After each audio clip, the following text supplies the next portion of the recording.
Hello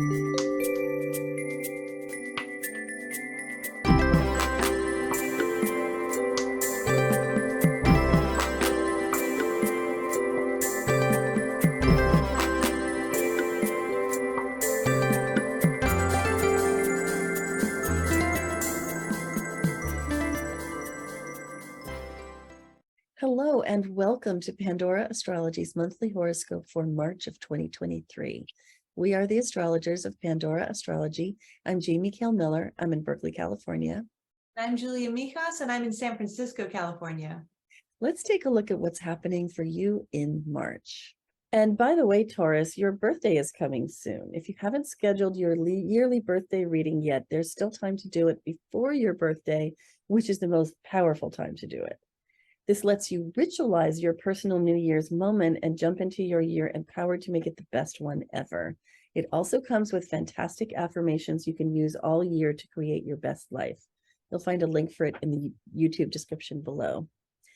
I love starting with asteroid goddesses Juno and Ceres.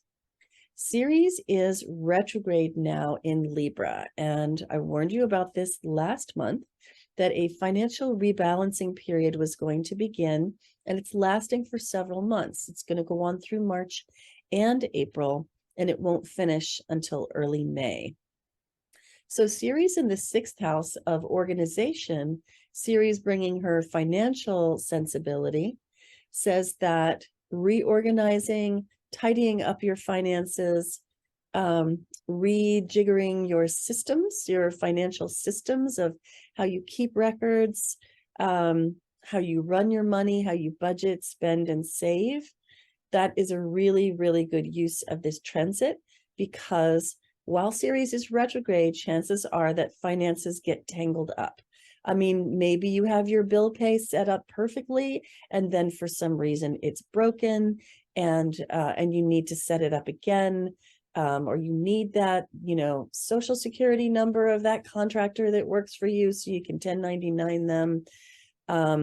It's hard to know exactly what form it will take, but fixing financial systems that seem to be breaking down is a great use of this transit. I also want to add that Ceres is a goddess of health and the habits that keep us healthy and keep us in our bodies. And so those kind of systems may be breaking down too while Ceres is in the 6th house. And so paying attention to these and righting the imbalances is so important to do. Juno starts the month in Aries, finishing out Aries, as you can see right here in your house 12. I won't say a ton about it because I spoke of it last month. But I will say that while Juno is traveling along through Aries, we may have a tendency to be using our outside voice in our social networks. So that is a consideration. However, this is a very retiring place for Juno to be. The 12th house is a place of the hidden. It's a place of retreat and solitude. And so you might be feeling not that interested in your social life, or, having big parties or going to events, that sort of thing. While Juno is passing along through your 12th house, you might even be doing some trimming and culling of your networks and trimming it down to the people who matter more to you right now in this phase of your life. So Juno continues along, finishing out Aries as we approach mid-month, entering Taurus right here, March 11th, and bringing her collaboration sensibility, her partnership sensibility to your 1st house, which is terrific for you, Taurus, because anytime a transiting planet enters your 1st house, then you begin to embody this archetype. You begin to be it and express it and take actions according to it. So if you did find yourself retreating and just wanting to be alone while Juno was in your 12th house, when she enters your 1st house, you'll find your social life begins to burgeon again. And at this point, if you wanted to, introduce some people to each other, do a little matchmaking thing, Juno is all up for that. And she's going to be in this house for the rest of the month and into the next month. Hey, Julia, what's the news of Venus, Mercury, and Mars for the Tauruses of the world? Well, hey there, Taurus. So let's start with Venus. This is a very social planet, and she is your ruling planet, Taurus, because she represents beauty, art, love, all the things that are very dear to you. And for the first half of the month and the second half of the month are going to feel very different in terms of your social life. So for the first half of the month, Venus is going to be in your 12th house, and this is a house of isolation. So Venus in the 12th generally doesn't want to go out and socialize too much. Now, the 12th house is also a very charitable house. It's a house of compassion. So you might find that maybe you have a friend in your life who might need a little help, or maybe if you're in a relationship, your partner's going through a rough time and you can really, really be there for them. That's definitely one of the higher meanings of Venus in the 12th. But for the most part, she doesn't really like to kind of go out, socialize. It's not necessarily the best time for dating either. However, on March 16th, Venus is going to go into your first house, and that's going to create a big, big shift for you. So Venus in the first is going to be a time where you're actually going to be personally feeling a lot more social. Venus in the first is also a wonderful transit for dating, because you're going to be looking your best during this time. Venus, since she represents beauty in the first house, is the house of self. For the second half of the month, it's really a great time, especially if you want to do anything to beautify your appearance, if you need to take any type of headshots, or just meet new people and come off a little charming or a little extra good looking. Wonderful, wonderful transit for that. And then Mercury, the planet that represents your mind, is pretty early on in the month moving from your house of work, where he was mostly last month, meaning that last month you were very preoccupied thinking about your job and career. But by the second, Mercury is going to go into your 11th house. Now, the 11th house can be a house of friends, it can be a house of social groups, and it's also a house of our long-term goals. So, with Mercury in the 11th, from around the 2nd to the 18th, this is going to be a time where you're very much preoccupied, thinking about what your hopes, wishes, and dreams are for the future. In fact, you'll be really thinking ahead of the future during that transit. So it's a very good time for any planning, strategizing, or kind of defining and intellectually clarifying what your goals are. Then by March 18th, Mercury is going to be shifting into the 12th house right as Venus is leaving there only a couple of days earlier. And during that transit, you might not for the rest of the month be thinking so much about the future as you were earlier on, but you could be more preoccupied with the more ethereal dimensions of life, which is totally 12th house territory. The 12th house can represent our dreams. It can represent meditation. It's also a house of fantasy too. So if you're somebody who, let's say, if you're really into kind of fantasy movies or fantasy writing or reading, this could be a time where you're really much more preoccupied with sort of not the more mundane aspects of life, but the more sort of supernatural, so to speak. And it can be also a very vivid cycle for your dream world too, with Mercury in the 12th house. And you might be a little less inclined to be sharing your ideas with other people too, because this is a hidden house. And then I do have a few things to say about Mars. Mars is finally leaving your second house. He has been in your second house for months and months. I mean, since last year, last fall. And the second house is a money house. It represents your personal income. It represents all of your stuff too, all of your possessions, your collectibles, your jewelry, your clothes, all of your things. And so Mars being in this house for as many months as it has been, that means that this has been a time where you've been really sort of driven by money, maybe acquiring more money in your life, maybe acquiring more possessions. Maybe there have also been frustrations, conflicts around money just over the past number of months. But Mars is now finally getting out of this house by March 25th. So it's going to be nice to have your focus shift to something else, because, this has been preoccupying you for a little while. And then Mars moving into your third house for the last week of the month, and also into next month too. The third house is the house that represents your local surroundings. And wherever we have Mars is where we can feel really driven, where we can feel really activated. So by the end of the month, you might notice that you are taking a lot of trips, maybe little trips around your neighborhood. Maybe you're going on weekend drives, but you're kind of out of the house, and you're sort of, out into your environment, out about in your neighborhood.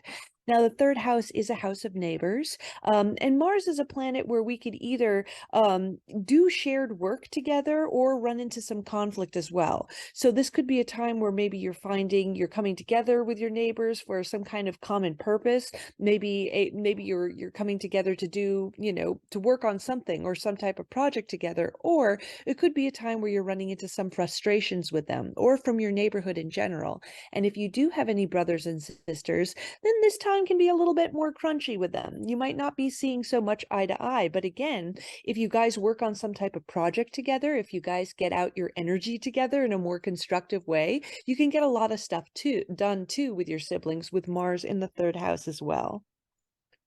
Yes, indeed. It's always nicer to get along than Oh, be in yeah. conflict.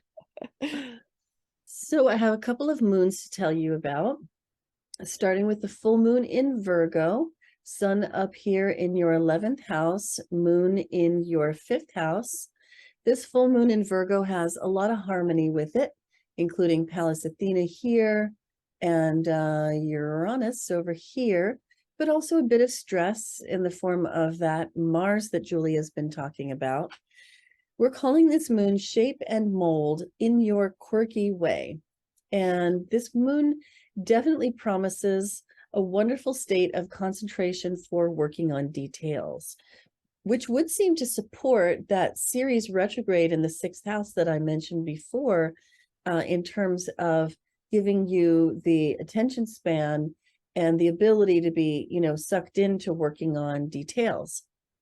This particular moon falls in your 5th house, which is a house of creativity.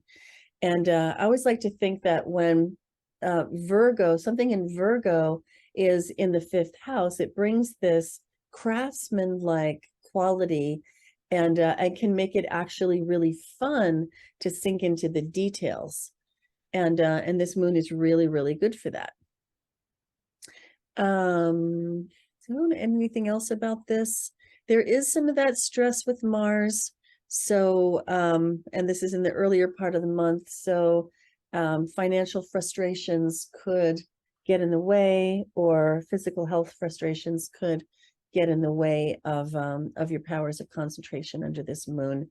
But I think it looks like pretty smooth sailing around the time of this moon, which is March 7th.